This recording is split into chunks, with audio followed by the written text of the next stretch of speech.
ਵਾਹਿਗੁਰੂ ਜੀ ਕਾ ਖਾਲਸਾ ਵਾਹਿਗੁਰੂ ਜੀ ਕੀ ਫਤਿਹ। All India ਸਿੱਖ federation ਵਿੱਚ ਆਪ ਜੀ ਦਾ ਸਵਾਗਤ ਹੈ। ਆਪ ਜੀ ਨੇ ਅਗਰ ਚੈਨਲ ਸਬਸਕ੍ਰਾਈਬ ਨਹੀਂ ਕੀਤਾ ਤਾਂ ਚੈਨਲ ਨੂੰ ਸਬਸਕ੍ਰਾਈਬ ਕਰੋ, ਲਾਈਕ ਕਰੋ, ਬੈਲ ਆਈਕਨ ਜ਼ਰੂਰ ਦਬੋ।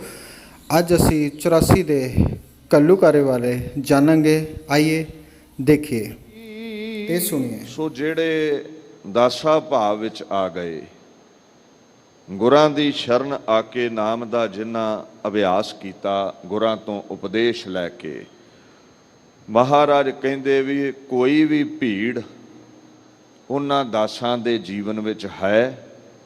ਰੋਗ ਨੇ, ਚਿੰਤਾਵਾਂ ਨੇ, ਕਾਰਜਾਂ ਵਿੱਚ ਕੋਈ ਵਿਘਨ ਹੈ, ਕਹਿੰਦੇ ਫਿਰ ਨਾਮ ਜਪ ਲਿਓ, ਤੁਹਾਡੀ ਪੈਜ ਰੱਖੇਗਾ ਅਕਾਲ ਪੁਰਖ। ਗੁਰੂ ਨਾਨਕ ਸਾਹਿਬ ਤੁਹਾਡੇ ਤੇ ਕਿਰਪਾ ਕਰਨਗੇ, ਤੁਹਾਡੀ ਇੱਜ਼ਤ ਆਬਰੂ ਬਰਕਰਾਰ ਰੱਖਣਗੇ, ਆਪਣੀ ਪ੍ਰਤਿਗਿਆ ਨੂੰ ਨਿਭਾਉਣਗੇ। ਜੋ ਦਾਸਾਂ ਦੀ ਰੱਖਿਆ ਕਰਨ ਵਾਲੇ ਉਹਨਾਂ ਦੇ ਬੋਲ ਨੇ, ਜੋ ਉਹਨਾਂ ਦਾ ਸੁਭਾਅ ਹੈ। ਸੋ ਇਸ ਪਾਵਨ ਸ਼੍ਰੀ ਮੁਖਵਾਕ ਦੇ ਵਿੱਚ ਗੁਰੂ ਅਰਜਨ ਸਾਹਿਬ ਪਾਤਸ਼ਾਹ ਸਾਨੂੰ ਅਕਾਲ ਪੁਰਖ ਦੇ ਨਾਮ ਉੱਪਰ ਅਕੀਦਾ ਰੱਖਣ ਦਾ ਹੁਕਮ ਕਰਦੇ ਨੇ। ਜਿਸ ਦਾ ਭਰੋਸਾ ਬੱਝ ਗਿਆ ਉਹਦੇ ਜੀਵਨ 'ਚੋਂ ਰੋਗ ਸੋਗ ਮਿਟ ਜਾਂਦੇ ਨੇ, ਉਹ ਦੁੱਖਾਂ ਸੁੱਖਾਂ ਵਿੱਚ ਇੱਕ ਸਾਰ ਰਹਿੰਦਾ ਹੈ, ਪਰਮ ਪਦਵੀ ਨੂੰ ਪ੍ਰਾਪਤ ਹੋ ਜਾਂਦਾ ਹੈ। ਐਸੇ ਅਗੰਮੀ ਬੋਲ ਮਹਾਰਾਜ ਦੇ ਸਭਨਾਂ ਦੇ ਜ਼ਿਹਨ ਵਿੱਚ ਟਿਕਣੇ, ਜੀਵਨ ਸਫਲਾ ਹੋਵੇ। ਸੋ ਹੁਣ ਦਾਸ ਉਸ ਅਗੰਮੀ ਇਤਿਹਾਸ ਦੇ ਨਾਲ ਆਪ ਸੰਗਤ ਨੂੰ ਰੂਬਰੂ ਕਰਨ ਲੱਗਾ ਹੈ। ਜੋ ਇਹ ਅਜੋਕੇ ਦਿਨ ਚੱਲ ਰਹੇ ਨੇ, ਜੂਨ ਦਾ ਮਹੀਨਾ 1984 ਦੇ ਸਮੇਂ ਭਾਰਤ ਵਰਸ਼ ਦੀ ਪ੍ਰਧਾਨ ਮੰਤਰੀ ਬੀਬੀ ਇੰਦਰਾ ਗਾਂਧੀ ਨੇ ਸਿੱਖ ਧਰਮ ਦਾ ਖੁਰਾ ਖੋਜ ਮਿਟਾਉਣ ਦੇ ਲਈ ਅਹਿਮਦ ਸ਼ਾਹ ਦੁਰਾਨੀ ਦੇ ਨਕਸ਼ੇ ਕਦਮਾਂ ਤੇ ਚੱਲ ਕਰਕੇ ਭਾਰਤੀ ਫੌਜ ਰਾਹੀਂ ਸ਼੍ਰੀ ਹਰਿਮੰਦਰ ਸਾਹਿਬ, ਸ਼੍ਰੀ ਅਕਾਲ ਤਖਤ ਸਾਹਿਬ ਦੇ ਉੱਪਰ ਹਮਲਾ ਕਰਵਾਇਆ। ਔਰ ਆਪਾਂ ਇਸ ਬਲੂ ਸਟਾਰ ਨੂੰ, ਇਸ ਦੁਖਾਂਤ ਨੂੰ ਤੀਸਰੇ ਘੱਲੂਘਾਰੇ ਵਜੋਂ ਯਾਦ ਕਰਦੇ ਹਾਂ। ਘੱਲੂਘਾਰੇ ਦਾ ਮਤਲਬ ਕੀ ਹੈ? ਸਰਵਨਾਸ਼ ਕਰਨਾ, ਕਿਸੇ ਦਾ ਖੁਰਾ ਖੋਜ ਮਿਟਾ ਦੇਣਾ। ਸੋ ਆਪ ਸੰਗਤਾਂ ਸਨਮੁਖੇ ਅੱਜ ਅਤੇ ਕੱਲ੍ਹ ਦੇ ਦੀਵਾਨਾਂ ਵਿੱਚ ਮੈਂ ਯਤਨ ਕਰਾਂਗਾ ਇਸ ਸਾਕੇ ਦਰਮਿਆਨ ਹੋਏ ਸ਼ਹੀਦਾਂ ਦੀ ਵਡਿਆਈ ਗਾਵਾਂ ਔਰ ਆਪਣੇ ਸਮੇਂ ਨੂੰ, ਜੀਵਨ ਨੂੰ ਆਪਾਂ ਸਫਲ ਕਰੀਏ। ਕਈ ਅਣਜਾਣ ਲੋਕ ਦੇਖਣ ਨੂੰ ਵਿਦਵਾਨ ਜਾਪਦੇ ਨੇ ਔਰ ਕੁਤਰਕ ਇਹ ਸਾਧ ਦਿੰਦੇ ਨੇ ਵੀ ਜੇ ਸਿੱਖ ਆਗੂ ਸਿਆਣਪ ਤੋਂ ਕੰਮ ਲੈਂਦੇ, ਨੇਕ ਦਿਲੀ ਦਿਖਾਉਂਦੇ, ਕੋਮਲਤਾ ਦਿਖਾਉਂਦੇ, ਸੁਹਿਰਦਤਾ ਦਿਖਾਉਂਦੇ, ਇਹ 1984 ਵਾਲਾ ਦੁਖਾਂਤ ਟਾਲਿਆ ਜਾ ਸਕਦਾ ਸੀ। ਉਹ ਆਪਣੀ ਕੌਮ ਦੇ ਆਗੂਆਂ ਨੂੰ ਹੀ ਦੋਸ਼ੀ ਠਹਿਰਾਉਣ ਲੱਗ ਜਾਂਦੇ ਨੇ। ਪਤਾ ਨਹੀਂ ਉਹਨਾਂ ਦੀ ਮਜਬੂਰੀ ਹੈ ਜਾਂ ਏਜੰਸੀਆਂ ਟਕੇ ਹੀ ਇੰਨੇ ਝੋਲੀ ਪਾ ਦਿੰਦੀਆਂ ਨੇ ਵੀ ਆਪਣਿਆਂ ਦੇ ਹੀ ਉਲਟ ਬਿਆਨਬਾਜ਼ੀ ਕਰਨ ਲੱਗ ਪੈਂਦੇ ਨੇ। ਸ਼ਾਇਦ ਇਹਨਾਂ ਪਿਛਲੇ ਇਤਿਹਾਸ ਵੱਲ ਝਾਤ ਨਹੀਂ ਮਾਰੀ। ਕੀ ਕਾਰਨ ਬਣਿਆ ਹੈ ਸ਼੍ਰੀ ਹਰਿਮੰਦਰ ਸਾਹਿਬ, ਸ਼੍ਰੀ ਅਕਾਲ ਤਖਤ ਸਾਹਿਬ ਦੇ ਹਮਲੇ ਦਾ? ਥੋੜ੍ਹਾ ਪਿਛੋਕੜ ਵੱਲ ਖਿਆਲ ਕਰੋ। ਭਾਰਤ ਵਰਸ਼ ਦੇ ਅੰਦਰ ਮੁਗਲਾਂ, ਪਠਾਣਾ, ਲੋਧੀਆਂ ਦੇ ਰਾਜ ਤੋਂ ਬਾਅਦ ਈਸਟ ਇੰਡੀਆ ਕੰਪਨੀ ਦਾ ਰਾਜ ਹੁੰਦਾ ਹੈ ਬ੍ਰਿਟਿਸ਼ ਲੋਕਾਂ ਦਾ 1747 ਈਸਵੀ ਦੇ ਵਿੱਚ। ਇਹ ਰਾਜ 1858 ਤੱਕ ਚੱਲਿਆ ਔਰ 1858 ਤੋਂ ਬਾਅਦ ਈਸਟ ਇੰਡੀਆ ਕੰਪਨੀ ਨੇ ਬ੍ਰਿਟਿਸ਼ ਅੰਪਾਇਰ ਨੂੰ ਸਥਾਪਿਤ ਕਰ ਦਿੱਤਾ। ਉਹਦੇ ਬਾਅਦ 1947 ਤਾਈਂ ਭਾਰਤ ਵਰਸ਼ ਇੰਗਲੈਂਡ ਦੀ ਕਲੋਨੀ ਬਣ ਕੇ ਰਿਹਾ। ਬ੍ਰਿਟਿਸ਼ ਅੰਪਾਇਰ ਇੱਥੇ ਪ੍ਰਗਟ ਰਹੀ। ਹੁਣ ਤੁਸੀਂ ਜੇ ਧਿਆਨ ਦਿਓ, ਇੰਡੀਅਨ ਸਬ ਕੰਟੀਨੈਂਟ ਦੇ ਵਿੱਚ, ਭਾਰਤ ਵਰਸ਼ ਦੇ ਵਿੱਚ ਪੰਜਾਬ ਇੱਕ ਆਜ਼ਾਦ ਮੁਲਕ ਸੀ। ਇਹਨੂੰ ਸਟੇਟ ਨਾ ਸਮਝਿਓ। ਸਾਰੇ ਭਾਰਤ ਵਿੱਚ ਈਸਟ ਇੰਡੀਆ ਕੰਪਨੀ ਦਾ ਰਾਜ ਹੈ। ਜੇ ਆਜ਼ਾਦ ਹੈ ਤੇ ਉਹ ਪੰਜਾਬ ਦੇਸ਼ ਆਜ਼ਾਦ ਹੈ। ਆਜ਼ਾਦ ਕਿਉਂ ਹੈ? ਕਿਉਂਕਿ ਸਿੱਖਾਂ ਦੇ ਦਰਮਿਆਨ ਮਹਾਰਾਜਾ ਰਣਜੀਤ ਸਿੰਘ ਇੱਕ ਬੜੇ ਮਹਾਨ ਗਾਂਡੀਵ ਸੂਰਮੇ ਨੇ, ਬੜੀਆਂ ਬੜੀਆਂ ਤਕੜੀ ਜਰਨੈਲੀ ਉਹਨਾਂ ਦੀਆਂ ਫੌਜਾਂ ਨੇ। ਹਰੀ ਸਿੰਘ ਨਲੂਏ ਵਰਗੇ ਸੂਰੇ ਉਹਨਾਂ ਦੀ ਫੌਜ ਦੇ ਵਿੱਚ ਨੇ। ਹੁਣ ਰਾਜ ਭਾਗ ਖਾਲਸੇ ਦਾ ਹੈ। ਜਦੋਂ ਤੁਸੀਂ ਬੜੇ ਬੜੇ ਇੰਗਲਿਸ਼ ਦੇ ਵਿਦਵਾਨਾਂ ਨੂੰ ਪੜ੍ਹੋ ਨਾ, ਉਹ ਵੀ ਖਾਲਸਾ ਰਾਜ ਨੂੰ ਇੱਕ ਵੱਖ ਸਟੇਟ ਮੰਨਦੇ ਸਨ। The Sikh empire was a state originating in the Indian subcontinent, formed under the leadership of Maharaja Ranjit Singh। ਸੋ ਅਸੀਂ ਸਦਾ ਆਜ਼ਾਦ ਹੀ ਰਹੇ ਹਾਂ। ਖਾਲਸਾ ਡਾਇਨੈਸਟੀ ਦੇ ਪਹਿਲੇ ਰਾਜੇ ਰਣਜੀਤ ਸਿੰਘ ਹੋਏ ਨੇ, ਔਰ ਉਹਨਾਂ ਦੀ ਤਾਕਤ ਦਾ ਅੰਦਾਜ਼ਾ ਇੱਥੋਂ ਲਗਾ ਲਵੋ। ਮੈਂ ਫਿਰ ਕਹਿ ਦੇਵਾਂ, ਭਾਰਤ ਸਾਰਾ ਗੁਲਾਮ ਹੈ, ਪੰਜਾਬ ਦੇਸ਼ ਆਜ਼ਾਦ ਹੈ। ਔਰ ਗੋਰਿਆਂ ਨੇ ਸੰਧੀ ਵੀ ਕੀਤੀ ਹੋਈ ਹੈ ਵੀ ਅਸੀਂ ਤੁਹਾਡੇ ਇਲਾਕੇ ਵਿੱਚ ਦਖਲ ਨਹੀਂ ਦਿੰਦੇ। ਸਾਡੀ ਆਪਣੀ ਕਰੰਸੀ ਚੱਲਦੀ ਸੀ, ਨਾਨਕਸ਼ਾਹੀ ਸਿੱਕੇ ਚੱਲਦੇ ਰਹੇ ਨੇ। ਸਮਾਂ ਆਇਆ, ਲਾਹੌਰ ਦਾ ਬਾਦਸ਼ਾਹ ਮਹਾਰਾਜਾ ਰਣਜੀਤ ਸਿੰਘ 1839 ਈਸਵੀ ਦੇ ਵਿੱਚ ਚਲਾਣਾ ਕਰ ਜਾਂਦਾ ਹੈ। ਦੇਵ ਨੇ ਤੈਸੀ ਹੋਈ ਮੌਤ ਹੋ ਗਈ। ਉਹਦੇ ਬਾਅਦ ਤਕਰੀਬਨ ਮਹਾਰਾਜਾ ਰਣਜੀਤ ਸਿੰਘ ਦੇ ਪਰਿਵਾਰ ਵੱਲੋਂ 10 ਸਾਲ ਰਾਜ ਕੀਤਾ ਗਿਆ। ਪਰ ਉਸ ਸਮੇਂ ਦਰਮਿਆਨ ਬੜੇ ਗਦਾਰ ਕੌਮ ਵਿੱਚ ਪੈਦਾ ਹੋ ਗਏ। ਹੌਲੀ ਹੌਲੀ ਬ੍ਰਿਟਿਸ਼ ਅੰਪਾਇਰ ਸਿੱਖ ਅੰਪਾਇਰ 'ਤੇ ਸ਼ਿਕੰਜਾ ਕੱਸਣ ਲੱਗ ਪਈ। ਸਭਰਾਵਾਂ ਦਾ ਜੰਗ ਹੁੰਦਾ ਹੈ ਆਪਣਿਆਂ ਦੀ ਗੱਦਾਰੀ ਦੇ ਕਾਰਨ ਔਰ ਅੰਗਰੇਜ਼ਾਂ ਦੀ ਧੋਖਾਧੜੀ ਦੇ ਕਾਰਨ। ਖਾਲਸਾ ਰਾਜ ਦੀਆਂ ਫੌਜਾਂ ਸ਼ਹਾਦਤ ਦੀ ਅਵਧੀ ਮਾਣ ਗਈਆਂ। ਬਾਬਾ ਸ਼ਾਮ ਸਿੰਘ ਅਟਾਰੀ ਸ਼ਹੀਦ ਹੋਏ ਔਰ ਖਾਲਸਾ ਰਾਜ ਜਿਹੜਾ ਸੀ ਉਹਦਾ ਇੱਥੋਂ ਖੁਰਾ ਖੋਜ ਮਿਟ ਗਿਆ। ਬ੍ਰਿਟਿਸ਼ ਅੰਪਾਇਰ ਦਾ ਰਾਜ ਹੋਇਆ। ਸਮਾਂ ਐਸਾ ਆਇਆ, ਬੜੇ ਬੜੇ ਵਿਦਵਾਨਾਂ ਨੇ ਕਲਮਬੱਧ ਕੀਤਾ ਇਸ ਇਤਿਹਾਸ ਨੂੰ। ਜਦੋਂ ਤੁਸੀਂ ਸ਼ਾਹ ਮੁਹੰਮਦ ਨੂੰ ਪੜ੍ਹਦੇ ਹੋ, ਗਵਾਹੀ ਦਿੰਦਾ ਹੈ ਵੀ ਪੰਜਾਬ ਆਜ਼ਾਦ ਦੇਸ਼ ਸੀ। ਉਹ ਲਿਖਦਾ ਹੈ, ਜੰਗ ਹਿੰਦ ਪੰਜਾਬ ਦਾ ਹੋਣ ਲੱਗਾ, ਦੋਵੇਂ ਪਾਤਸ਼ਾਹੀ ਫੌਜਾਂ ਭਾਰੀਆਂ ਨਹੀਂ, ਅੱਜ ਹੋਵੇ ਸਰਕਾਰ ਤਾਂ ਮੁੱਲ ਪਾਵੇ, ਜਿਹੜੀਆਂ ਖਾਲਸੇ ਨੇ ਤੇਗਾਂ ਮਾਰੀਆਂ ਨਹੀਂ, ਘੋੜੇ ਆਦਮੀ ਗੋਲਿਆਂ ਨਾਲ ਉੱਡਣ, ਹਾਥੀ ਢੈਂਦੇ ਸਣੇ ਅੰਬਾਰੀਆਂ ਨਹੀਂ, ਸ਼ਾਹ ਮੁਹੰਮਦ ਦਾ ਇੱਕ ਸਰਕਾਰ ਬਾਝੋਂ ਫੌਜਾਂ ਜਿੱਤ ਕੇ ਅੰਤ ਨੂੰ ਹਾਰੀਆਂ ਨਹੀਂ। ਖੈਰ ਖਾਲਸਾ ਰਾਜ ਦਾ ਪਤਨ ਹੋਇਆ। Punjab state was the last major region of the Indian subcontinent to be annexed by the British Empire। ਇਉਂ ਸਮਝ ਲਓ ਭਾਰਤ ਵਰਸ਼ ਦਾ ਇਹ ਅਖੀਰਲਾ ਇਲਾਕਾ ਸੀ, ਪੰਜਾਬ ਦੇਸ਼, ਜਿਹੜਾ ਬ੍ਰਿਟਿਸ਼ ਅੰਪਾਇਰ ਦੇ ਅਧੀਨ ਹੋ ਗਿਆ।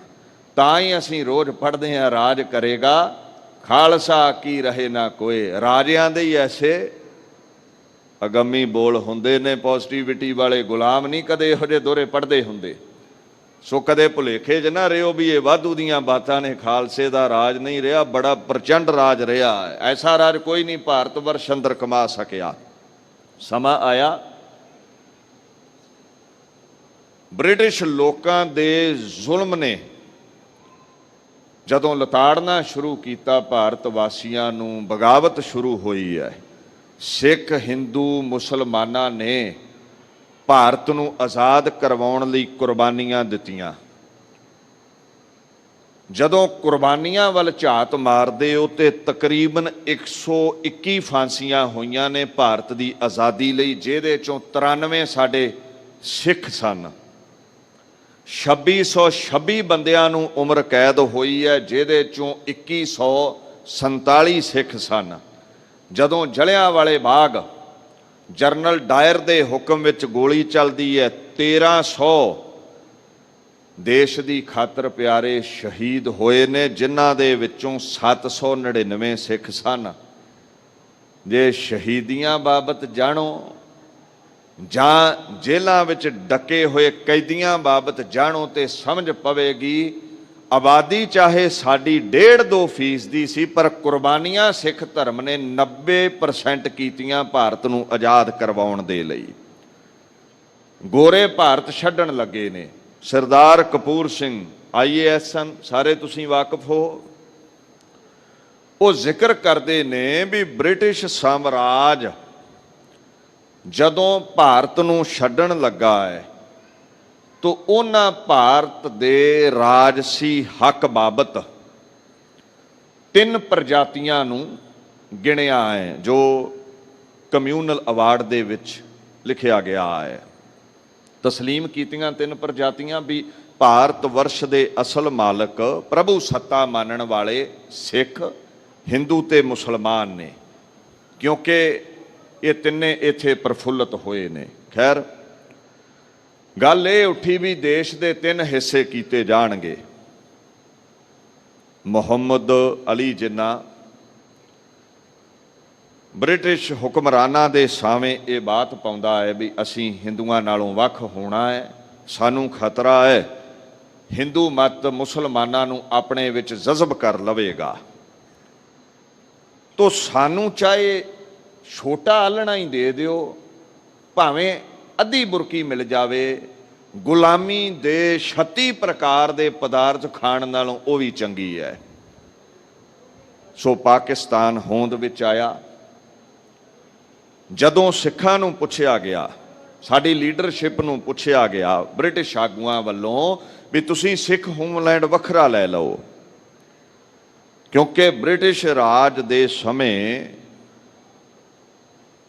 ਜਦੋਂ ਭਾਰਤ ਸਾਰਾ ਗੁਲਾਮ ਸੀ, ਤੁਹਾਡਾ ਪੰਜਾਬ ਮੁਲਕ ਵੱਖਰਾ ਸੀ, ਆਜ਼ਾਦ ਸੀ। ਤੁਸੀਂ ਆਜ਼ਾਦ ਮੁਲਕ ਦੇ ਮਾਲਕ ਸੋ, ਆਪਣਾ ਆਜ਼ਾਦ ਮੁਲਕ ਲੈ ਲਓ। ਦੂਸਰਾ, ਜਦੋਂ ਵਰਲਡ ਵਾਰ ਲੱਗੀ ਹੈ, Indian Sikhs played a key role in the British army during world war 1। English ਦੇ ਵਿਦਵਾਨ ਲਿਖਦੇ ਨੇ ਸਿੱਖਾਂ ਨੇ ਬੜਾ ਬਾਹੂਬਲ ਦਿਖਾਇਆ, ਬ੍ਰਿਟਿਸ਼ ਫੌਜਾਂ ਦਾ ਪੱਖ ਲੈ ਕੇ ਜੰਗਾਂ ਲੜੀਆਂ, ਹਜ਼ਾਰਾਂ ਸਿੰਘ ਸ਼ਹੀਦ ਹੋਏ ਨੇ ਵਰਲਡ ਵਾਰ ਦੇ ਵਿੱਚ। ਬ੍ਰਿਟਿਸ਼ ਲੋਕ ਇਸ ਗੱਲ ਤੋਂ ਵੀ ਖੁਸ਼ ਨੇ। ਸੋ ਉਹਨਾਂ ਆਖਿਆ ਭਾਈ ਤੁਸੀਂ ਆਪਣਾ ਵੱਖਰਾ ਦੇਸ਼ ਲੈ ਲਓ। ਇੱਥੇ ਫਿਰ ਨਹਿਰੂ ਤੇ ਗਾਂਧੀ ਨੇ ਸ਼ਬਦ ਜਾਲ ਵਿਛਾਇਆ ਹੈ, ਵਾਕ ਛਲ ਪ੍ਰਗਟ ਕੀਤਾ ਹੈ। ਸਿੱਖਾਂ ਨੂੰ ਆਖਣ ਲੱਗੇ ਸਿੱਖ ਤੇ ਹਿੰਦੂ ਦਾ 9 ਮਾਸ ਦਾ ਰਿਸ਼ਤਾ ਹੈ। ਸਨਾਤਨ ਮਤ ਦੀ ਰੱਖਿਆ ਦੇ ਲਈ ਗੁਰੂ ਗੋਬਿੰਦ ਸਿੰਘ ਪਾਤਸ਼ਾਹ ਨੇ ਖਾਲਸਾ ਪੰਥ ਸਾਜਿਆ। ਜੰਜੂ ਦੀ ਰੱਖਿਆ ਲਈ ਗੁਰੂ ਤੇਗ ਬਹਾਦਰ ਸਾਹਿਬ ਨੇ ਸ਼ਹਾਦਤ ਦੀ ਅਵਧੀ ਮਾਣੀ ਹੈ। ਜੇ ਆਪਾਂ ਦੋਵੇਂ ਧਿਰ ਵੱਖ-ਵੱਖ ਹੋ ਗਏ ਤੇ ਇਹ ਅਲੀ ਜਿੰਨਾ ਵਰਗੇ ਇਹ ਪਾਕਿਸਤਾਨ ਵਾਲੇ ਸਾਡਾ ਦੋਵਾਂ ਧਿਰਾਂ ਦਾ ਹੀ ਖਾਤਮਾ ਕਰਕੇ ਮਾਲਕ ਬਣ ਜਾਣਗੇ। ਵਾਅਦੇ ਕੀਤੇ ਗਏ, ਮਤੇ ਪਾਏ ਗਏ, ਅਖੇ ਭਾਰਤ ਵਰਸ਼ ਦੀ ਆਜ਼ਾਦੀ ਦੇ ਲਈ ਸਭ ਤੋਂ ਵੱਧ ਸਿੱਖ ਕੌਮ ਸੰਘਰਸ਼ ਕਰ ਰਹੀ ਹੈ। ਤੁਹਾਡੀ ਘਾਲਣਾ ਬਿਆਨ ਨਹੀਂ ਕੀਤੀ ਜਾ ਸਕਦੀ। ਸਿੱਖ ਭਾਈਓ, ਭਾਰਤ ਵਰਸ਼ ਦੇ ਵਿੱਚ ਇਕੱਠੇ ਰਹੀਏ, ਹਿੰਦੂ ਭਰਾਵਾਂ ਦੇ ਤੁੱਲ ਤੁਹਾਡਾ ਬਰਾਬਰ ਦਾ ਹੱਕ ਹੋਵੇਗਾ ਇਸ ਦੇਸ਼ ਦੇ ਅੰਦਰ। ਔਰ ਉੱਤਰੀ ਭਾਰਤ ਦੇ ਵਿੱਚ ਤੁਹਾਨੂੰ ਵੱਖਰਾ ਖਿੱਤਾ ਦਿੱਤਾ ਜਾਵੇਗਾ। ਪੰਜਾਬ ਤੁਹਾਡਾ ਹੋਮਲੈਂਡ ਹੋਵੇਗਾ, ਜਿੱਥੇ ਧਾਰਮਿਕ ਅਤੇ ਰਾਜਸੀ ਆਜ਼ਾਦੀ ਤੁਹਾਨੂੰ ਮਿਲੇਗੀ। ਤੁਸੀਂ ਆਜ਼ਾਦੀ ਦਾ ਨਿੱਘ ਮਾਣ ਸਕੋਗੇ। ਤੇ ਜੇ ਕਿਧਰੇ ਅਸੀਂ ਵਾਅਦੇ ਤੋਂ ਮੁੱਕਰੇ ਤੇ ਤੁਹਾਡੀ ਕੌਮ ਬੜੀ ਜੁਝਾਰੂ ਹੈ, ਸ਼ਸਤਰਾਂ ਨਾਲ, ਹਥਿਆਰਾਂ ਨਾਲ ਤੁਸੀਂ ਦੇਸ਼ ਤੇ ਮਾਲੀ ਲੈਣਾ ਹੈ। ਐਸੀਆਂ ਚੋਪੜੀਆਂ ਬਾਤਾਂ ਦੇ ਵਿੱਚ ਸਾਡੀ ਸਿੱਖ ਲੀਡਰਸ਼ਿਪ ਆ ਗਈ। ਨਹਿਰੂ ਤੇ ਗਾਂਧੀ ਕਪਟੀ ਬੰਦੇ ਨੇ, ਸਿੱਖ ਯਕੀਨ ਕਰ ਬੈਠੇ। ਹਿੰਦੂ ਸਟੇਟ ਦੇ ਨਾਲ ਸਿੱਖਾਂ ਨੇ ਰਹਿਣਾ ਕਬੂਲ ਲਿਆ। 1947 ਦੀ ਆਜ਼ਾਦੀ ਤੋਂ ਬਾਅਦ ਸਮਾਂ ਐਸਾ ਬਣਿਆ, ਹਾਲਾਤ ਐਸੇ ਹੋਏ, ਤੁਸੀਂ ਸਭ ਜਾਣਦੇ ਹੋ। ਪੰਜਾਬ ਦੋ ਫਾੜ ਹੋ ਗਿਆ, 3 ਹਿੱਸੇ ਪਾਕਿਸਤਾਨ ਵਿੱਚ ਚਲਿਆ ਗਿਆ ਤੇ ਚੌਥਾ ਹਿੱਸਾ ਰਹਿ ਗਿਆ ਭਾਰਤ ਵਿੱਚ। ਔਰ ਉਸ ਸਮੇਂ 20 ਲੱਖ ਦੇ ਕਰੀਬ ਇਸ ਵੰਡ ਦੀ ਭੇਟਾ ਲੋਕ ਚੜੇ, ਮਾਰ ਦਿੱਤੇ ਗਏ, ਖੁਰਾ ਖੋਜ ਮਿਟਾਇਆ ਗਿਆ, ਜਿਹਦੇ ਚੋਂ ਬਹੁਤਾਤ ਸਿੱਖ ਸਨ। ਅਸੀਂ ਇਸ ਪੰਜਾਬ ਅੰਦਰ ਮੁਰੱਬਿਆਂ ਦੇ ਮਾਲਕ ਸਾਂ, ਜ਼ਮੀਨਾਂ ਦੇ ਮਾਲਕ ਸਾਂ। 3 ਹਿੱਸੇ ਪੰਜਾਬ ਛੱਡ ਕੇ ਚੌਥੇ ਹਿੱਸੇ ਪੰਜਾਬ ਵਿੱਚ ਆ ਕੇ ਗੁਜ਼ਾਰਾ ਕਰਨਾ ਸਾਨੂੰ ਪੈ ਗਿਆ।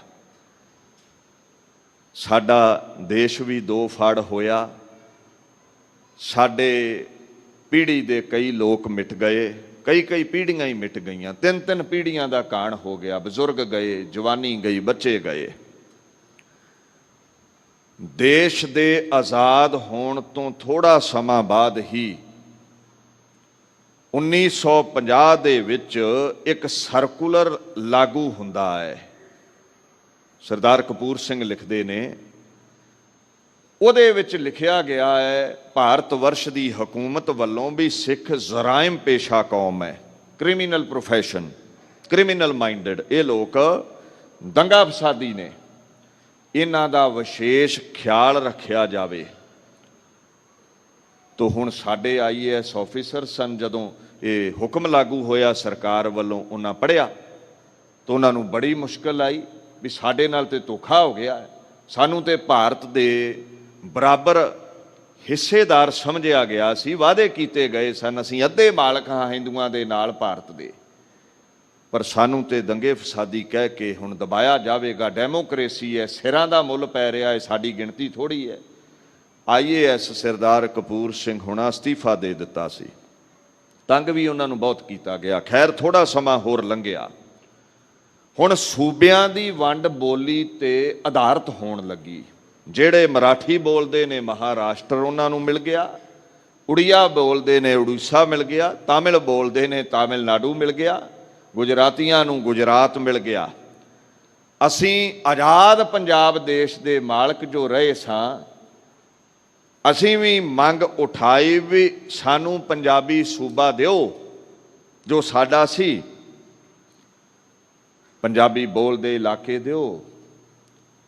ਹੁਕਮਰਾਨਾਂ ਨੇ ਬੁਨਿਆਦੀ ਦਲੀਲ ਇਹ ਦਿੱਤੀ, ਮੁੱਕਰਨ ਲੱਗੇ ਨੇ, ਕਹਿੰਦੇ ਨੇ ਦੇਖੋ ਅਸਲ ਦੇ ਵਿੱਚ ਖਾਲਸਾ ਰਾਜ ਸੁਰਜੀਤ ਜੇ ਹੋ ਗਿਆ ਤੇ ਹੋ ਸਕਦਾ ਹੈ ਪਾਕਿਸਤਾਨ ਭਾਰਤ ਦੋਨਾਂ ਤੇ ਹੀ ਰਾਜ ਕਰ ਜਾਵੇ। ਇਹਨਾਂ ਪੰਜਾਬ ਨੂੰ ਮਹਾ ਪੰਜਾਬ ਬਣਾ ਦਿੱਤਾ ਸੀ, ਖੈਬਰ ਤੱਕ ਇਹਨਾਂ ਦਾ ਡੰਕਾ ਵੱਜਦਾ ਸੀ, ਅਫਗਾਨਿਸਤਾਨ ਦੇ ਕਈ ਕਸਬੇ ਜਿੱਤ ਲਏ ਇਹਨਾਂ ਨੇ, ਤਿੱਬਤ ਤੱਕ ਇਹਨਾਂ ਦਾ ਰਾਜ ਰਿਹਾ ਹੈ, ਪਠਾਨ ਇਹਨਾਂ ਨੇ ਜਿੱਤ ਲਏ, ਹੁਕਮਰਾਨ ਇਹਨਾਂ ਨੇ ਜਿੱਤ ਲਏ। 1000 ਵਰ੍ਹੇ ਤੋਂ ਜੋ ਭਾਰਤ ਤੇ ਰਾਜ ਭਾਗ ਕਾਇਮ ਰਿਹਾ ਹੈ, 1001 ਈਸਵੀ ਤੋਂ ਮਹਿਮੂਦ ਗਜ਼ਨਵੀ ਦੇ ਸਮੇਂ ਤੋਂ ਗੋਰਿਆਂ ਤੱਕ ਸਭਨਾਂ ਦੀਆਂ ਨਾਸਾਂ ਵਿੱਚ ਧੂਆਂ ਲਿਆ ਛੱਡਿਆ ਹੈ ਖਾਲਸਿਆਂ ਨੇ, ਇਹਨਾਂ ਸਿੰਘਾਂ ਨੇ। ਤੇ ਕਿਧਰੇ ਫਿਰ ਨਾ ਕਾਬਲ ਕੰਧਾਰ ਤੱਕ ਇਹਨਾਂ ਦਾ ਰਾਜ ਹੋ ਜਾਵੇ। ਸੋ ਸਿੱਖ ਰਾਜ ਦੀ ਹੋਂਦ ਨੂੰ ਸਦਾ ਦੇ ਲਈ ਅਗਰ ਮਿਟਾਉਣਾ ਹੈ ਤਾਂ ਪੰਜਾਬ ਨੂੰ ਖਿਲਾਰ ਦਿਓ। ਸੰਯੁਕਤ ਹਿੰਦੁਸਤਾਨ ਦੇ ਵਿੱਚ ਰਾਜਸੀ ਸੱਤਾ ਹਿੰਦੂਆਂ ਕੋਲ ਰਹਿਣੀ ਚਾਹੀਦੀ ਹੈ। ਸਿਰਾਂ ਦੇ ਮੁੱਲ ਪੈ ਰਹੇ ਨੇ, ਵੋਟਾਂ ਦਾ ਰਾਜ ਹੋ ਗਿਆ ਹੈ। ਸਿੱਖ ਜਿਹੜੇ ਨੇ ਪੰਜਾਬੀ ਬੋਲਦੇ ਇਲਾਕੇ ਮੰਗ ਰਹੇ ਨੇ, ਇਹਨਾਂ ਨੂੰ ਅੱਡੋ ਅੱਡ ਕਰ ਦੇਣਾ ਚਾਹੀਦਾ ਹੈ। ਡਿਵਾਈਡ ਐਂਡ ਰੂਲ ਦੀ ਬਾਤ ਚੱਲੀ, ਤੁਸੀਂ ਧਿਆਨ ਦਿਓ। ਗੰਗਾ ਨਗਰ, ਹਨੂਮਾਨਗੜ੍ਹ ਵਰਗੇ ਇਲਾਕਿਆਂ ਵੱਲ ਬਹੁਤੇ ਪੰਜਾਬੀ ਬੋਲਦੇ ਆਪਣੇ ਲੋਕ ਨੇ, ਉੱਥੇ ਰਾਜਸਥਾਨ ਨੂੰ ਦੇ ਦਿੱਤਾ ਗਿਆ, ਕੁਝ ਹਿਮਾਚਲ ਨੂੰ ਦੇ ਦਿੱਤਾ ਗਿਆ, ਕੁਝ ਹਰਿਆਣੇ ਨੂੰ ਪੰਜਾਬੀ ਬੋਲਦੇ ਇਲਾਕੇ ਦੇ ਦਿੱਤੇ ਗਏ। ਸੋ ਸਿੱਖਾਂ ਨੇ ਮੋਰਚੇ ਲਾ ਛੱਡੇ ਵੀ ਕਿਧਰੇ ਹਿੰਦੂ ਧਰਮ ਦੇ ਲੋਕ ਸਾਨੂੰ ਆਪਣੇ ਵਿੱਚ ਜਜ਼ਬ ਨਾ ਕਰ ਲੈਣ। ਪੰਜਾਬੀ ਸੂਬਾ ਜ਼ਰੂਰੀ ਹੈ ਜਿੱਥੇ ਸਿੱਖਾਂ ਦਾ ਰਾਜ ਹੋਵੇ। ਬੜੀਆਂ ਕੁਰਬਾਨੀਆਂ ਕਰਕੇ ਪੰਜਾਬੀ ਸੂਬਾ ਮਿਲਿਆ, ਉਹ ਵੀ ਲੰਗੜਾ। ਸਾਡਾ ਚੰਡੀਗੜ੍ਹ ਵੀ ਖੋਹ ਲਿਆ ਗਿਆ। ਔਰ ਫਿਰ ਹੁਕਮਰਾਨਾਂ ਵੇਖਿਆ ਵੀ ਆਰਥਿਕ ਤੌਰ ਤੇ ਇਹਨਾਂ ਦਾ ਲੱਕ ਤੋੜਿਆ ਜਾਵੇ, ਕਿਉਂਕਿ ਚਾਹੇ ਟੁਕੜਾ ਜ਼ਮੀਨ ਦਾ ਇਹਨਾਂ ਕੋਲ ਥੋੜਾ ਹੈ, ਪਰ ਇਹ ਕਿਰਤੀ ਲੋਕ ਨੇ, ਮਸ਼ੱਕਤਾਂ ਘਾਲਣ ਵਾਲੇ ਨੇ। ਇਹਨਾਂ ਛੋਟੇ ਜਿਹੇ ਪੰਜਾਬ ਨੂੰ ਹੀ ਸੋਨੇ ਦੀ ਚਿੜੀ ਬਣਾ ਲੈਣਾ ਹੈ। ਹੁਣ ਹੁਕਮਰਾਨਾਂ ਨੇ ਵਿਉਂਤ ਘੜੀ ਹੈ ਵੀ ਜਿਹੜਾ ਨੈਚੁਰਲ ਰਿਸੋਰਸ ਹੁੰਦਾ ਹੈ ਨਾ ਕਿਸੇ ਵੀ ਸਟੇਟ ਤੋਂ, ਉਹਦੀ ਆਮਦਨੀ ਬੜੀ ਹੁੰਦੀ ਹੈ। ਜਿਵੇਂ ਰਾਜਸਥਾਨ ਦੇ ਕੋਲ ਪੱਥਰ ਹੈ, ਕਿਸੇ ਸਟੇਟ ਦੇ ਕੋਲ ਕੋਲਾ ਹੈ, ਕਿਸੇ ਸਟੇਟ ਦੇ ਕੋਲ ਪਾਣੀ ਹੈ। ਪੰਜਾਬ 5 ਦਰਿਆਵਾਂ ਦੀ ਧਰਤੀ ਕਰਕੇ ਪ੍ਰਚਲਿਤ ਸੀ, ਜਿਹਦਾ ਕਰਕੇ ਸਾਡੀ ਇਕਨੋਮੀ ਹੈਲਦੀ ਰਹਿ ਸਕਦੀ ਸੀ ਜੇ ਸਾਨੂੰ ਪਾਣੀ ਦਾ ਮੁੱਲ ਮਿਲਦਾ ਰਹਿੰਦਾ। ਪਾਣੀ ਤੇ ਡਾਕਾ ਵੱਜਣ ਲੱਗਾ। ਦੇਖੋ ਦੁਨੀਆ ਅੰਦਰ ਜਦੋਂ ਵੀ ਪਾਣੀ ਦੀ ਵੰਡ ਹੁੰਦੀ ਹੈ, ਉਹ ਇੱਕ ਰਿਪੇਰੀਅਨ ਲਾਅ ਹੁੰਦਾ, ਉਹਦੇ ਅਕੋਰਡਿੰਗ ਹੁੰਦੀ ਹੈ। ਉਸ ਲਾਅ ਨੂੰ ਸਮਝਣ ਦਾ ਯਤਨ ਕਰਿਓ। ਨੈਚੁਰਲੀ ਪਰਮਾਤਮਾ ਵੱਲੋਂ ਜਿਸ ਇਲਾਕੇ ਚੋਂ, ਸੂਬੇ ਚੋਂ ਪਾਣੀ ਦੀ ਧਾਰਾ ਪ੍ਰਗਟ ਹੁੰਦੀ ਹੈ, ਪਹਿਲਾ ਹੱਕ ਪਾਣੀ ਤੇ ਉਹਦਾ ਆਉਂਦਾ ਹੈ। ਫਿਰ ਉਹ ਪਾਣੀ ਜਦੋਂ ਦੂਸਰੇ ਸੂਬੇ ਰਾਹੀਂ ਗੁਜ਼ਰਦਾ ਹੈ ਨੈਚੁਰਲੀ, ਕਿਉਂਕਿ ਦਰਿਆਵਾਂ ਦੇ ਵਹਿਣ ਖੁੱਲ੍ਹੇ ਹੀ ਹੁੰਦੇ ਨੇ, ਉਦੋਂ ਕਿਹੜੀਆਂ ਨਹਿਰਾਂ ਸਨ, ਉਸ ਸੂਬੇ ਦਾ ਫਿਰ ਹੱਕ ਹੁੰਦਾ ਹੈ। ਤਾਂ ਉਹਦੀ ਵਰਤੋਂ ਤੋਂ ਬਾਅਦ ਜਿਸ ਸੂਬੇ ਚੋਂ ਪਾਣੀ ਨੇ ਗੁਜ਼ਰਨਾ ਹੈ, ਬਚਦਾ ਪਾਣੀ ਹੋਰਾਂ ਸੂਬਿਆਂ ਨੂੰ ਵੰਡ ਦਿੱਤਾ ਜਾਂਦਾ, ਪਰ ਉਹਦਾ ਮੁੱਲ ਲਿਆ ਜਾਂਦਾ। ਜਿਵੇਂ ਰਾਜਸਥਾਨ ਵਾਲਿਆਂ ਤੋਂ ਆਪਾਂ ਪੱਥਰ ਲੈਣਾ ਤੇ ਉਹ ਮੁੱਲ ਦਿੰਦੇ ਨੇ ਨਾ, ਪਰ ਸਾਡਾ ਪਾਣੀ ਖੋਹ ਲਿਆ ਗਿਆ। ਚਾਹੇ ਹਰਿਆਣੇ ਨੂੰ ਦਿੱਤਾ, ਦਿੱਲੀ ਨੂੰ ਦਿੱਤਾ, ਰਾਜਸਥਾਨ ਨੂੰ ਦਿੱਤਾ, ਸਾਨੂੰ ਮੁੱਲ ਨਹੀਂ ਦਿੱਤਾ ਗਿਆ।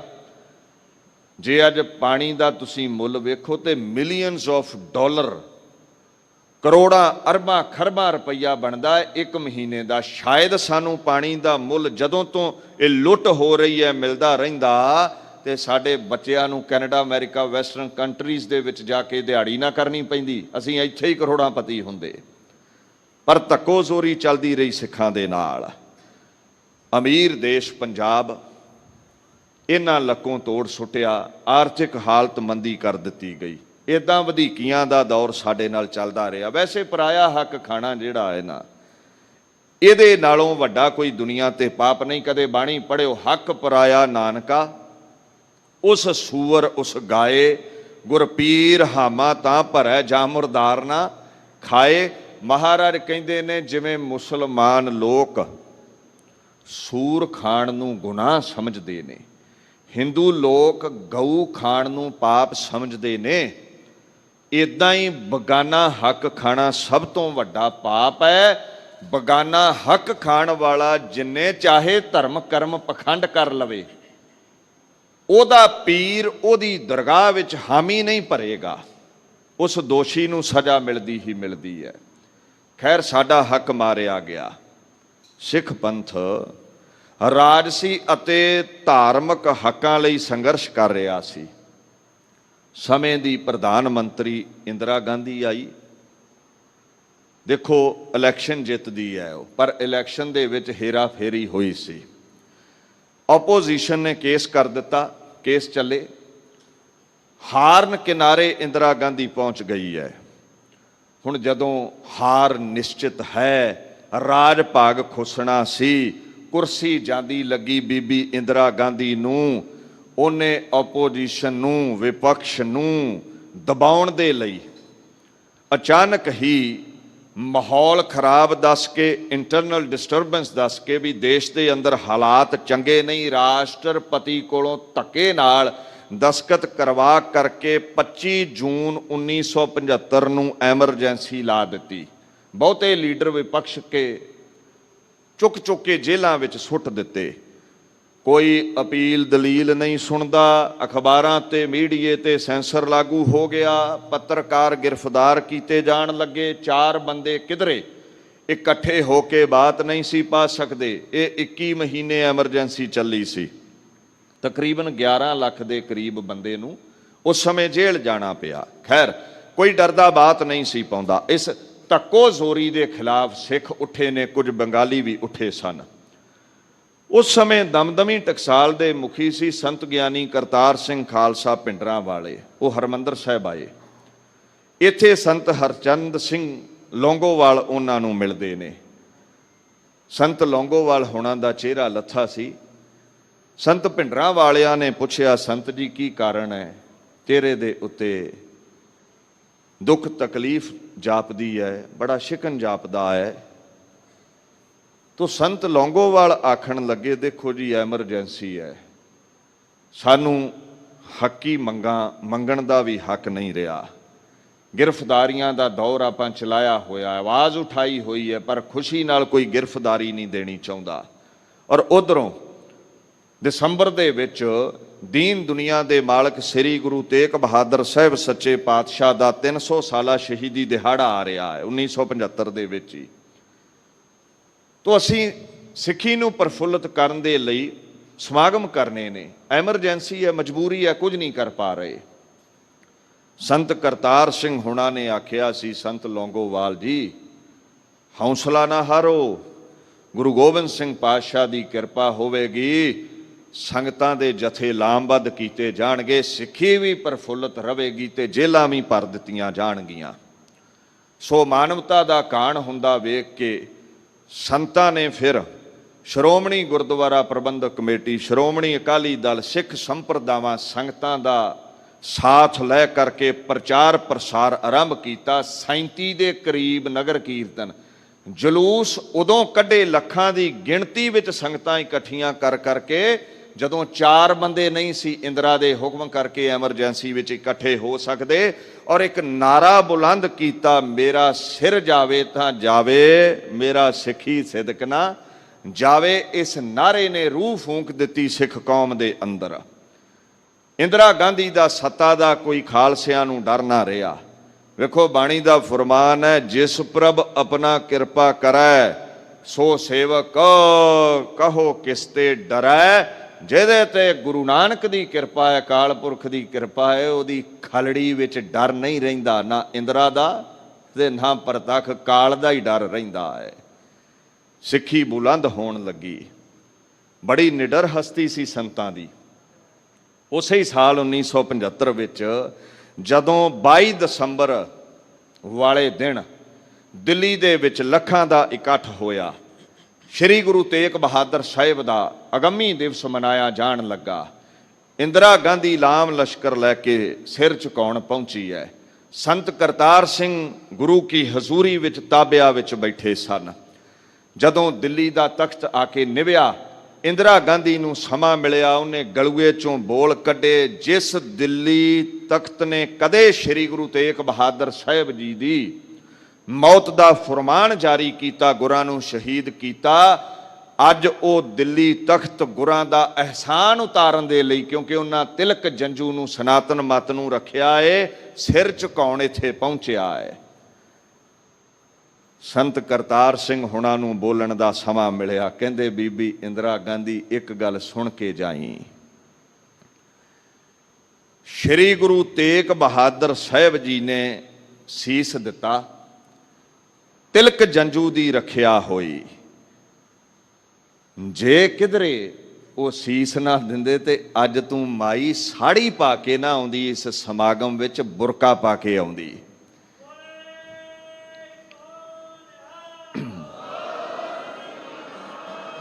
ये तो कहा जा सकता है भी गुरां दे दर ते शुक्रिया अदा करन तू आई है। जेड़ा कहा ना भी गुरां दा एहसान लाउण आई है, तू एक सिर झुकाया है। भारत वर्ष दे समुचे बशिंदे जिन्ने भी शरीर ते रोम हुंदे ने, केस हुंदे ने, उन्नी वार तुसीं सारे अपना सिर कलम करके गुरु तेग बहादुर दे चरनां विच भी रख दिओ ते तुसीं गुरु दा एहसान नहीं ला सकदे। ये सच्चे संत दे बोल सन। बाणी दा फरमान है, सो कत डरै जे खसम समारै, डर डर पचै मन मुख विचारै। डरदा वो है जेड़ा मनमुख है, जेड़े खुद खुदा गुरु गोबिंद सिंह दी शरण रहिंदे ने, उन्हां नूं किसे दा डर नहीं रहिंदा। सो ऐसे अगम्मी बोल संतां ने प्रगट कीते। सोची पै गई भी ये जवानी विच किहड़ा साध है जेड़ा दिल्ली दे तख्त नूं ललकार रहा है। बस ਇਹਦਾ ध्यान दमदमी टकसाल वाल हो गया। अकाली दल श्रोमणी कमेटी ते अगे बड़ी तंगी सी इसनूं। सो ਇਹਦੇ जहन विच ख्यालात प्रगट होण लगे, सिखां दा खात्मा किवें करना है, इन्हां दियां हकी मंगां नहीं मनणियां, इन्हां दा खुरा खोज अबदाली वांगू मिटाउणा है। सो जिन्ने भी देहधारी पखंडी ਗੁਰੂ ਬਣ ਬੈਠੇ ਸਨ ਉਹਨਾਂ ਨੂੰ ਤਾਕਤ ਦਿੱਤੀ ਗਈ, ਸਿਕਿਉਰਿਟੀ ਦਿੱਤੀ ਗਈ। ਸਿੱਖਾਂ ਦੇ ਵਿੱਚ ਡਿਵਾਈਡ ਐਂਡ ਰੂਲ ਦੀ ਬਾਤ ਪ੍ਰਗਟ ਕੀਤੀ ਗਈ, ਭਾਵਨਾ ਸਿੱਖਾਂ ਦੀ ਖਤਮ ਕੀਤੀ ਜਾਣ ਲੱਗੀ। ਸਭ ਤੋਂ ਵੱਡੀ ਚੋਟ ਜੇ ਸਾਡੇ ਤੇ ਹੋਈ ਪਖੰਡੀ ਗੁਰੂਆਂ ਵੱਲੋਂ ਤੇ ਉਹ ਸੀ ਨਿਰੰਕਾਰੀ ਗੁਰਬਚਨ ਸਿੰਘ ਵੱਲੋਂ। ਇੰਦਰਾ ਗਾਂਧੀ ਦੇ ਹੁਕਮ ਦੇ ਵਿੱਚ ਉਸ ਬਾਬੇ ਨੇ 1700 ਵਾਹਿਗੁਰੂ 1978 ਦਾ ਸਮਾਂ, ਉਧਰੋਂ ਵਿਸਾਖੀ ਦਾ ਦਿਹਾੜਾ ਸਿੱਖ ਜਗਤ ਨੇ ਮਨਾਉਣਾ ਹੈ। ਉਧਰੋਂ ਇਹਨੇ ਐਲਾਨ ਕਰ ਦਿੱਤਾ, ਮੈਂ ਗੁਰੂ ਗੋਬਿੰਦ ਸਿੰਘ ਦੇ 5 ਪਿਆਰਿਆਂ ਦੀ ਜਗ੍ਹਾ 7 ਸਿਤਾਰੇ ਥਾਪਾਂਗਾ। ਮੈਂ ਗੁਰੂ ਨਾਨਕ ਦਾ ਅਵਤਾਰ ਹਾਂ। ਗੁਰੂ ਗ੍ਰੰਥ ਸਾਹਿਬ ਦੇ ਪਾਵਨ ਅੰਗਾਂ ਤੇ ਕਦਮ ਰੱਖੇ ਗਏ ਇਹਦੇ ਵੱਲੋਂ। ਮਹਾਰਾਜ ਦੀ ਬੇਅਦਬੀ ਕੀਤੀ ਗਈ। ਸੰਤ ਜਰਨੈਲ ਸਿੰਘ ਹੁਣੀ ਦਮਦਮੀ ਟਕਸਾਲ ਦੇ ਮੁਖੀ ਸਨ। ਸਾਰੇ ਸਿੱਖ ਜਗਤ ਦੇ ਮਹਾਪੁਰਸ਼ਾਂ ਵੱਲੋਂ, ਸ਼੍ਰੋਮਣੀ ਗੁਰਦੁਆਰਾ ਪ੍ਰਬੰਧਕ ਕਮੇਟੀ ਵੱਲੋਂ, ਸ਼੍ਰੋਮਣੀ ਅਕਾਲੀ ਦਲ ਵੱਲੋਂ, ਜਿੰਨੀਆਂ ਵੀ ਸਿੱਖ ਜਗਤ ਦੀਆਂ ਜਥੇਬੰਦੀਆਂ ਸਨ, ਇੱਕ ਆਵਾਜ਼ ਬੁਲੰਦ ਕੀਤੀ ਗਈ ਵੀ ਇਹ ਤੂੰ ਗੁਨਾਹ ਕਰ ਰਿਹਾ ਹੈ, ਤੂੰ ਕਰਮ ਨਹੀਂ ਕਰੇਗਾ। ਸਰਕਾਰ ਨੂੰ ਗੁਹਾਰ ਲਾਈ ਗਈ ਵੀ ਇਸ ਪਾਪ ਤੋਂ ਨਿਰੰਕਾਰੀਆਂ ਨੂੰ ਰੋਕਿਆ ਜਾਵੇ, ਪਰ ਸਰਕਾਰ ਦੀ ਸ਼ਹਿ ਸੀ। ਸ਼ਾਂਤਮਈ ਸਿੱਖ ਦਮਦਮੀ ਟਕਸਾਲ ਵੱਲੋਂ, ਅਖੰਡ ਕੀਰਤਨੀ ਜਥੇ ਵੱਲੋਂ ਜਾਂ ਹੋਰ ਸਿੱਖ ਸੰਗਤਾਂ ਇਸ ਚੱਲ ਰਹੇ ਪਾਖੰਡ ਦੇ ਡੰਮ ਨੂੰ ਰੋਕਣ ਦੇ ਲਈ ਪ੍ਰੇਮ ਦੇ ਸਹਿਤ ਜਾ ਕੇ ਸਮਝਾਉਣਾ ਚਾਹੁੰਦੇ ਸਨ। ਕਾਫਲਾ ਲੈ ਕੇ ਗਏ, ਅੰਨ੍ਹੇਵਾਹ ਅੱਗੋਂ ਗੋਲੀਆਂ ਦੀ ਵਰਖਾ ਹੋਈ, ਨਿਹੱਤੇ ਸਿੰਘਾਂ ਨੂੰ ਸ਼ਹੀਦ ਕੀਤਾ ਗਿਆ। 13 ਸਿੰਘ ਸ਼ਹੀਦ ਹੋਏ। ਖਾਲਸਾ ਪੰਥ ਰੌਂ ਦੇ ਵਿੱਚ ਆ ਗਿਆ। ਸਜ਼ਾ ਤੇ ਕੀ ਦੇਣੀ ਸੀ ਗੁਰਬਚਨ ਸਿੰਘ ਨੂੰ, ਉਲਟਾ ਕੇਸ ਚਲਾ ਕਰਕੇ ਹਰਿਆਣੇ ਵੱਲ ਆਪਣੇ ਹੀ ਜੱਜ ਲਾ ਕੇ ਰਿਹਾ ਕਰ ਦਿੱਤਾ ਗਿਆ। ਇੱਕ ਪਲ ਦੇ ਲਈ ਵੀ ਸਲਾਖਾਂ ਦੇ ਪਿੱਛੇ ਨਾ ਸੁੱਟਿਆ। ਫਿਰ ਸੰਤ ਜਰਨੈਲ ਸਿੰਘ ਹੋਣਾ ਐਲਾਨ ਕਰ ਦਿੱਤਾ, ਖਾਲਸਾ ਪੰਥ ਗੁਰਾਂ ਦੀ ਬੇਅਦਬੀ ਦਾ, 13 ਸਿੰਘਾਂ ਦੀ ਸ਼ਹਾਦਤ ਦਾ ਜਿਹੜਾ ਫਲ ਹੈ ਭੁਗਤਾ ਲਵੇਗਾ ਇਹਨਾਂ ਜ਼ਾਲਮਾਂ ਨੂੰ। ਇਹ ਐਲਾਨ ਹੋਇਆ। ਫਿਰ ਕਿਸ ਪ੍ਰਕਾਰ ਦੇ ਨਾਲ ਅਗਾਂਹ ਸਿੱਖ ਜਗਤ ਨੇ ਵਿਉਂਤਬੰਦੀ ਘੜੀ ਹੈ। ਕੱਲ ਦੇ ਦੀਵਾਨ ਵਿੱਚ ਆਪ ਸੰਗਤ ਦੇ ਨਾਲ ਸਾਂਝ ਪਾਉਣ ਦਾ ਯਤਨ ਕਰਾਂਗੇ। ਦਾਸ ਇੱਥੇ ਹੀ ਆਪਣੀ ਬਾਣੀ ਨੂੰ, ਆਪਣੇ ਖਿਆਲਾਂ ਨੂੰ ਵਿਸ਼ਰਾਮ ਦਿੰਦਾ ਹੋਇਆ ਆਪ ਸੰਗਤ ਨੂੰ ਬੇਨਤੀ ਕਰਦਾ ਹੈ, ਆਓ ਇਹ 2 ਪੰਕਤੀਆਂ ਪੜ੍ਹ ਕੇ ਆਪਾਂ ਫਤਿਹ ਵੀ ਬੁਲਾਉਣੀ ਹੈ। ਔਰ ਕੱਲ ਨੂੰ 6 ਜੂਨ 1984 ਦੇ ਘੱਲੂ ਘਾਰੇ ਦਾ ਅਗੰਮੀ ਦਿਹਾੜਾ ਹੈ। ਆਪ ਸਰਬੱਤ ਸੰਗਤ ਨੇ ਅਕਾਲ ਤਖਤ ਸਾਹਿਬ ਆ ਕੇ ਸਜਦਾ ਕਰਨਾ ਹੈ, ਸ਼ਹੀਦਾਂ ਦੇ ਚਰਨਾਂ ਵਿੱਚ ਗੁਰਾਂ ਦੀਆਂ ਖੁਸ਼ੀਆਂ ਲੈਣੀਆਂ ਨੇ। ਇੱਥੇ ਦਿਹਾੜਾ ਮਨਾ ਕਰਕੇ ਫਿਰ ਸੰਤ ਗਿਆਨੀ ਜਰਨੈਲ ਸਿੰਘ ਖਾਲਸਾ ਪਿੰਡਰਾਂ ਵਾਲੇ ਦਮਦਮੀ ਟਕਸਾਲ ਦੇ ਮੁੱਖ ਕੇਂਦਰੀ ਸਥਾਨ ਮਹਿਤਾ ਚੌਂਕ ਵਿਖੇ ਸਮਾਗਮ ਚੱਲਣੇ ਨੇ। ਉੱਥੇ ਵੀ ਆਪ ਸੰਗਤਾਂ ਨੇ ਹਾਜ਼ਰੀਨ ਹੋਣਾ ਹੈ। ਆਓ ਜੀ ਵਿਚਾਰ ਨੂੰ ਇੱਥੇ ਹੀ ਆਪਾਂ ਸਮਾਪਤ ਕਰਦੇ ਹਾਂ। ਵੀਡੀਓ ਦੇਖਣ ਲਈ ਆਪ ਜੀ ਦਾ ਬਹੁਤ-ਬਹੁਤ ਧੰਨਵਾਦ। ਚੈਨਲ ਵਿੱਚ ਜੁੜੇ ਰਹਿਣ ਲਈ ਆਪ ਜੀ ਦਾ ਬਹੁਤ-ਬਹੁਤ ਧੰਨਵਾਦ। ਜਿਨ੍ਹਾਂ ਨੇ ਚੈਨਲ ਨੂੰ ਸਬਸਕ੍ਰਾਈਬ ਨਹੀਂ ਕੀਤਾ, ਚੈਨਲ ਨੂੰ ਸਬਸਕ੍ਰਾਈਬ ਕਰੋ, ਲਾਈਕ ਕਰੋ ਔਰ ਬੈਲ ਆਈਕਨ ਜ਼ਰੂਰ ਦਬਾਓ, ਜੋ ਆਉਣ ਵਾਲੀ ਵੀਡੀਓ ਦੀ ਨੋਟੀਫਿਕੇਸ਼ਨ ਸਭ ਤੋਂ ਪਹਿਲੇ ਮਿਲੇ ਜੀ। ਅੱਗੇ ਵੀ ਗੁਰਮਤਿ ਵਿਚਾਰ ਸਾਂਝੇ ਹੁੰਦੇ ਰਹਿਣਗੇ। ਵਾਹਿਗੁਰੂ ਜੀ ਕਾ ਖਾਲਸਾ, ਵਾਹਿਗੁਰੂ ਜੀ ਕੀ ਫਤਿਹ।